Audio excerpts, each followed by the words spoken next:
TDP Janasena ఉమ్మడిగా నిర్వహించే తాడేపల్లిగూడెం సభలో బడుగు బలహీన వర్గాల భవిష్యత్తు ఏంటో తేల్చాల్సిందేనన్నారు హరిరామ జోగయ్య. అధికారం పంచుకోవడంలో పవన్ కళ్యాణ్ పాత్ర ఏంటో చంద్రబాబు పాత్ర ఏంటో తెలియకుండా ముందుకు వెళ్లడానికి వీల్లేదన్నారు ఆయన. అధికారంలో సగభాగం జనసేనకు దక్కాలన్నారు హరిరామ జోగయ్య. గౌరవమైన హోదాలో పవన్ పదవి దక్కించుకోవాలని సూచించారు ఆయన. తాడేపల్లిగూడెం సభలో వీటిపై స్పష్టత ఇవ్వాలన్నారు. సభలో స్పష్టత రాకపోతే 29వ తేదీన కార్యాచరణ ప్రకటిస్తానన్నారు హరిరామ జోగయ్య.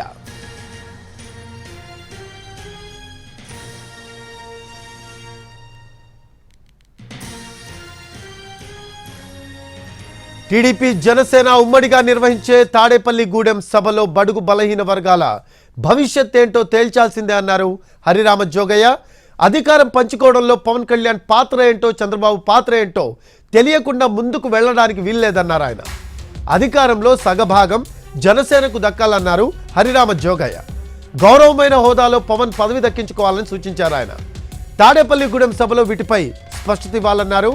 సభలో స్పష్టత రాకపోతే 29వ తేదీన కార్యాచరణ ప్రకటిస్తానన్నారు హరిరామ జోగయ్య.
టీడీపీ జనసేన ఉమ్మడిగా నిర్వహించే తాడేపల్లిగూడెం సభలో బడుగు బలహీన వర్గాల భవిష్యత్ ఏంటో తేల్చాల్సిందే అన్నారు హరిరామ జోగయ్య.